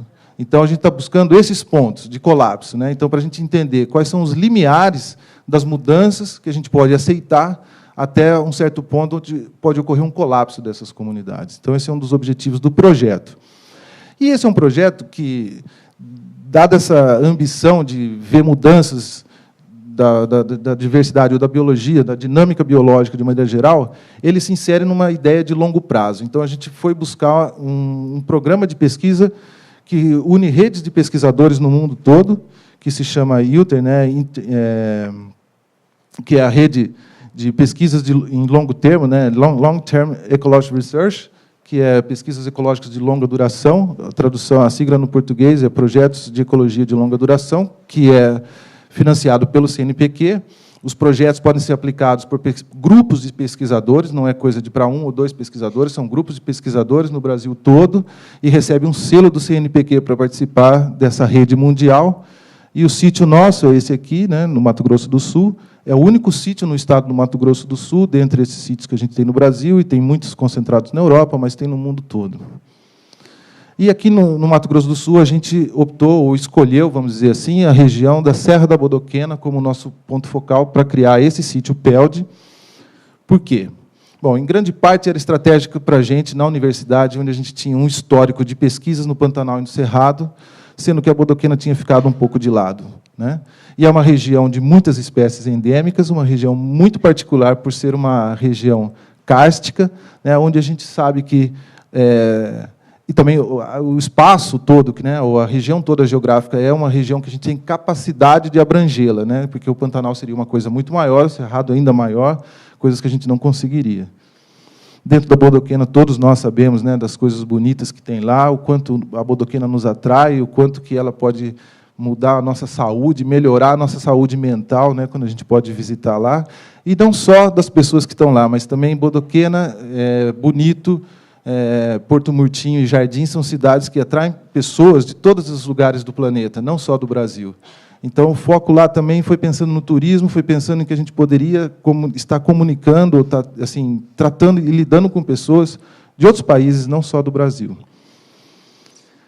E veja, aí problemas como a questão urbana, né? Essa cidade de Bodoquena, ainda a gente pode perceber que as pessoas aí devem ter uma qualidade de vida ainda muito alta em termos ambientais, né? E como que isso vai ser daqui 100 anos, 50 anos, né? Esperamos que não como São Paulo. Então, o nosso foco inicial foi criar o projeto PEL de Planalto da Bodoquena nessa região. Na verdade, a gente pegou toda a cota acima de 150 metros de altitude e quadriculou losangos, né, em cima de uma imagem de satélite, e identificou essas áreas verde escuras são áreas de floresta decídua, verde claro, área de floresta semidecídua, o que a gente está vendo de linhas azuis são rios, e tudo que está em branco são áreas que foram modificadas, seja cultura, seja área urbana, seja área que foram modificadas para pastagem e tudo mais. Então, ao classificar essas paisagens, a gente depois escolheu 20 desses hexágonos, tem 5.000 hectares cada um deles, onde a gente mapeou as paisagens aí dentro, né, e encontrou coisas como, criamos, né, um gradiente. Né, então, aqui seriam as 20 paisagens, e aqui cobertura florestal. Então, a gente tem, por exemplo, para a cobertura florestal, a gente tem uma coisa que varia de menos, ou 2%, 3%, até quase 100% de cobertura florestal, para a gente ver o que está acontecendo, o que está mudando em termos de dinâmica biológica dentro desse gradiente, que é uma coisa natural. Aí, o nosso desenho experimental, então, ele tem uma área, um componente espacial, que inclui 20 paisagens de 5.000 hectares, e um componente temporal, que a gente estimou inicialmente 10 anos. Então, nós temos uma proposta de coletar dados, monitorar dados por 10 anos, pelo menos. E esse é um projeto, na verdade, que assim, é ideal convidar todos vocês que queiram participar, porque é um projeto que a gente vai integrar novas questões e que é aberto a novos pesquisadores. Né? Então, por enquanto, a gente tem como variáveis preditoras, ou aquelas variáveis que a gente acha que influencia a dinâmica biológica, a gente está usando cobertura florestal, fragmentação, composição da matriz, que é tudo que tem em volta os fragmentos naturais, e o microclima. Dentro da ideia temporal, nós temos questões, né, de sazonalidade, verão e inverno, que a gente sabe que mudam as coisas, perturbações e eventos supranuais, por exemplo, uma queimada, uma geada, El Niño, coisas assim, que podem acontecer em longo prazo, mas também as mudanças climáticas que a gente espera, por exemplo, diminuição de chuvas na região da Bodoquena e aumento das secas, as secas seriam mais fortes, mais prolongadas, essa é a previsão, e mudanças na paisagem, que a gente tem sentido hoje em dia, por exemplo, a matriz de pastagem está sendo transformada em soja. Né? E tudo isso a gente tem tentado responder, né, esses são os projetos que estão em andamento. A gente tem um foco muito grande sobre interações entre espécies, composição de conjunto de espécies, diversidade dessas espécies, fenologia, reprodução, distribuição espacial e também estrutura genética de populações, que são principalmente das perguntas que estão envolvidas nas teses de doutorados e projetos de pesquisa dos pesquisadores desse grupo todo que iniciou a Bodoquena. Mas a gente espera que isso leve a novas questões, que isso leve as nossas próprias ideias do desenho experimental para serem mudadas com a participação de novos pesquisadores que se interessem. Alguns resultados que a gente já conseguiu, né, dentro desses projetos.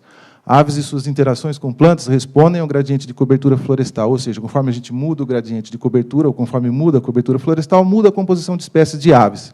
E o irapuru laranja é um dos que a gente perde com a fragmentação, ou seja, com a redução da quantidade de hectares em florestas, decíduo e semidecíduo, a gente tem perdido a frequência de a abundância dessa espécie desaparece ou diminui. O mesmo acontece com a tiriba-fogo, que é outra espécie que só estou trazendo aqui como exemplo, né, que a gente perde. E outras espécies que são mais sinergéticas ou que participam muito mais das áreas urbanas e estão presentes são aquelas que estão invadindo as áreas mais modificadas. Com respeito ao estudo de borboletas, a gente não conseguiu mostrar que esse gradiente todo tem afetado as borboletas, mas principalmente que, quanto maior a heterogeneidade de hábitats, ou conforme, por exemplo, tem áreas de clareiras junto com áreas mais sombrias, ou conforme muda a estrutura da floresta, a gente tem novas espécies de borboletas participando. Então, a ideia é que a heterogeneidade do ambiente seja importante para a diversidade de borboletas. Com respeito aos anfíbios, a gente tem visto que o resultado do projeto tem mostrado que a dieta de algumas espécies de anfíbios elas têm mudado, ou que os animais, os insetos que eles se alimentam são outros conforme a fragmentação avança. Também estudo com morcegos frugívoros, a gente mostrou que eles não têm, diferente dos sapos, eles não mudam suas dietas, né, ou conforme muda, altera o ambiente, não tem mudança na dieta dos morcegos, e principalmente são morcegos de uma família que a gente chama Philostomida, uma família que se alimenta muito de frutos, e grande parte das plantas que eles se alimentam são plantas pioneiras, como embaúba, muitas figueiras e tudo mais. Então, são plantas que estão presentes nas áreas fragmentadas, por isso, provavelmente, eles não estão mudando a dieta. E talvez ele seja um grupo-chave se a gente quer recuperar áreas que foram degradadas, se a gente quer mudar um pouco o nosso paradigma de simplesmente conservar áreas, né, vamos fazer reservas. Não, na verdade, a gente pode pensar que áreas abertas a gente pode transformar de volta em florestas, né? Então, certamente, esse seria um grupo importante dentro desse tipo de política. Mas também descobrimos que os parasitas, né, como essa mosca, por exemplo, que é um parasita desses morcegos, elas aumentam muito mais em prevalência nessas áreas alteradas. Então, a alteração de áreas tem levado a um maior parasitismo sobre os morcegos. Provavelmente, a gente espera isso agora para outros grupos, né, e começamos a estudar isso para aves também. Outra coisa que a gente percebeu, outro projeto com mamíferos médios e grandes, é que os frugívoros são aqueles principalmente mais susceptíveis à perda de florestas. Com respeito a peixes e em rios, a gente tem visto que tem reduzido a quantidade de indivíduos ou a fauna nessas áreas mais degradadas, e o aumento de algas perifíticas é um resultado disso, né, porque não tem mais os consumidores. Também a gente percebeu, por exemplo, para esse besouro bruquínio, que nas áreas mais alteradas eles trocam de utilizar a bocaiúva, né, como a semente para as larvas, eles começam a utilizar muito mais o acuri. Com respeito à serrapilheira e a ciclagem de nutrientes, tem um outro projeto sendo estudado que também não tem mostrado um efeito direto ligado à fragmentação, mas sim ao tipo de substrato, e o tipo de substrato muda com a fragmentação. Então, é um efeito indireto, né, que a gente tem percebido. E, no final, o que a gente tem feito é tentado buscar as ligações entre as espécies. Então, aí, cada círculo desse representa uma espécie, cada linha representa a interação entre elas. Pode ser relação antagonista ou positiva, né? Por exemplo, como polinizadores, ou como predadores, ou como parasitas e tudo mais. Então, esse é só o comecinho, né, do que a gente quer montar, e a ideia é que, sei lá, daqui a 10 anos, a gente possa ter uma super rede de interações e entender muito mais as interações na Serra da Bodoquena. E é isso. Muito obrigado pela atenção de vocês.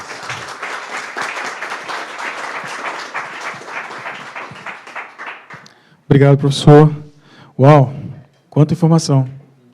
Parabéns pelo projeto, né? Uma excelente iniciativa. Eu acho que é através desse tipo de esforço que vai se entender essas interações. Antes da gente continuar, eu queria perguntar se está todo mundo segurando uma revista Ciência Pantanal. Não? Brenda, você pode pegar alguns exemplares para a gente trazer para cá, por favor? Bom, nós encerramos aqui o nosso momento de apresentações. Antes da gente dispersar esse grupo aqui, eu queria abrir, então, para questões, né, perguntas para os nossos palestrantes de hoje. E aí, se alguém tiver alguma pergunta, é só levantar a mão, a gente vai levar o microfone até vocês. E é uma oportunidade, né, para que a gente esteja mais próximo desses estudos, troque um pouco mais de informações. Eu fico bastante feliz, né, impressionado com a quantidade de informação que a gente traz, né, e a gente nem trouxe todo mundo aqui, a gente trouxe 11, bom, são 11 autores, grupos de autores, né, muito mais em termos de número de pessoas envolvidas. E esse volume já traz, assim, nesses 11 artigos, traz uma quantidade de informação bastante grande, né? Acho que todo o grupo está de parabéns. Aí eu queria agradecer novamente a Lexine por todo esse esforço e a coragem, né, de manter essa chama acesa, né? Para a gente é uma grande oportunidade estar participando desse processo, mas parabéns aí, um grande abraço a todos os autores. Perguntas para os nossos palestrantes de hoje? Maristela. Boa noite. Fica em pé? Tem certeza?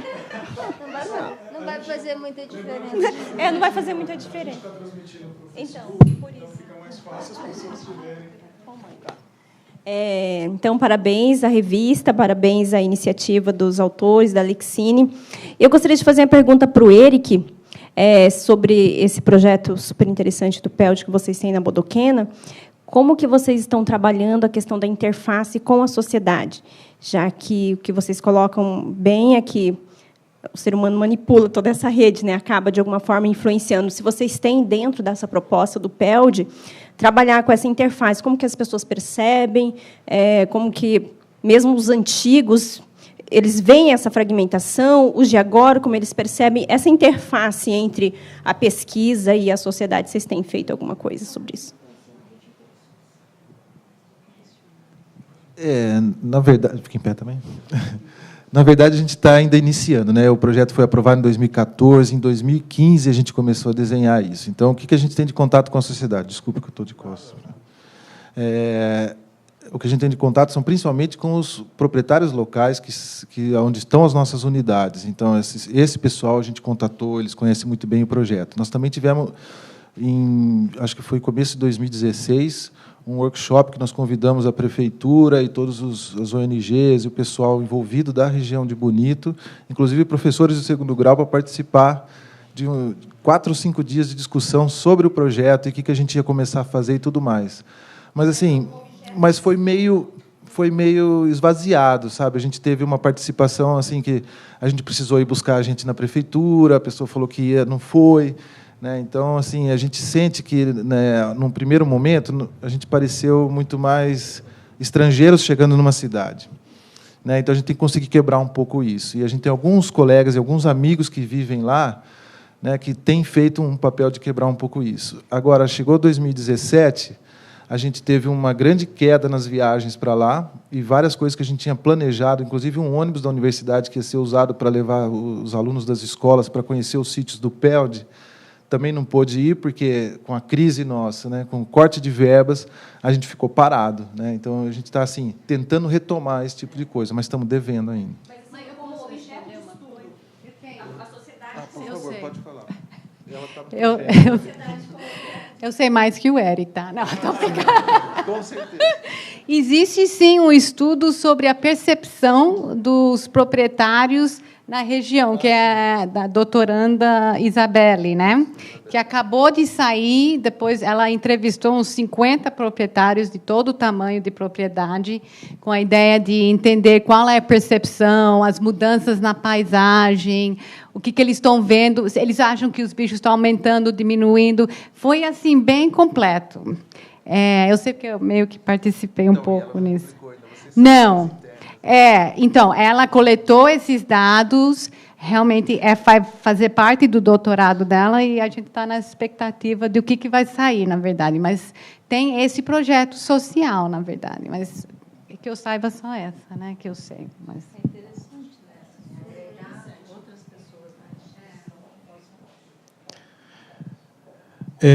Eu queria fazer um pedido para quem está lá fora, para a gente fazer uma foto oficial do lançamento.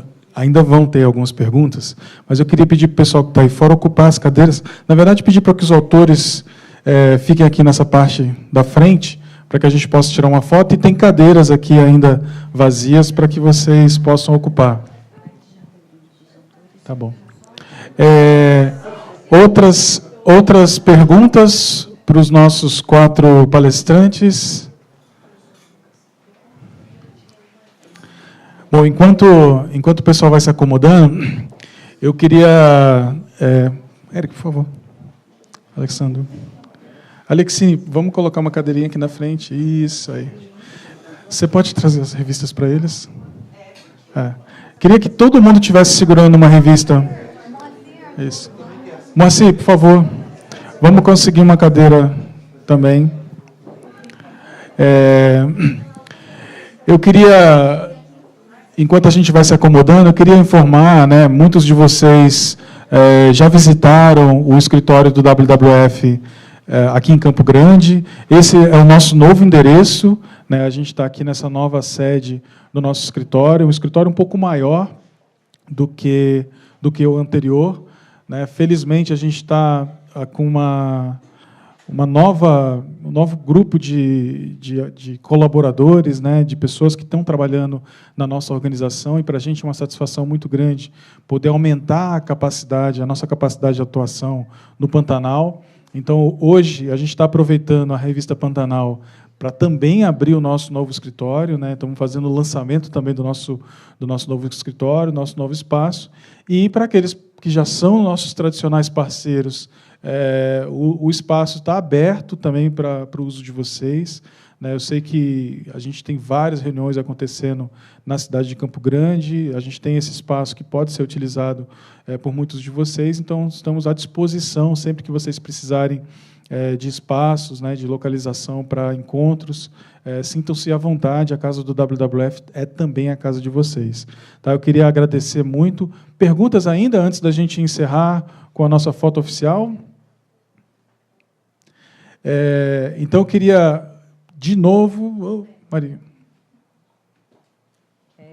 Uma pergunta para vocês.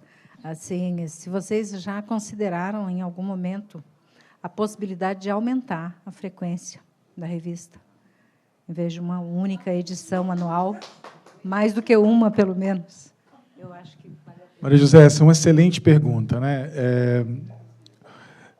A gente, como eu falei, assim, a gente está passando por esse processo de transição da revista que era uma iniciativa da WCS Brasil e nesse último número contou com o apoio do WWF Brasil. É sim o nosso interesse em continuar apoiando essa iniciativa especificamente, e a gente vai buscar sim os esforços necessários para que talvez não a quantidade de números no ano aumente, mas pelo menos a quantidade de artigos, possa aumentar na próxima edição. Então a gente tem sim esse interesse, mas por que não? É uma oportunidade também. Sim, sim. E buscar apoiadores, que estejam interessados em apoiar essa iniciativa. Aí eu vejo uma grande oportunidade para diversos atores que têm interesse em apoiar a pesquisa científica e, principalmente, a comunicação dessas informações científicas. Mas obrigado pela pergunta, pela provocação. Excelente. Eu queria aproveitar para... Juliana, por favor. A gente vai encontrar a Juliana, membro da nossa equipe do Programa Cerrado Pantanal, do WWF Brasil. A gente vai entregar, então, uma pequena lembrança aos autores que estiveram aqui hoje, falando um pouquinho sobre o seu trabalho. É só uma pequena lembrança, pena que a gente não tem para todo mundo. Juliana, eu vou pedir para que você faça as honras. Obrigado.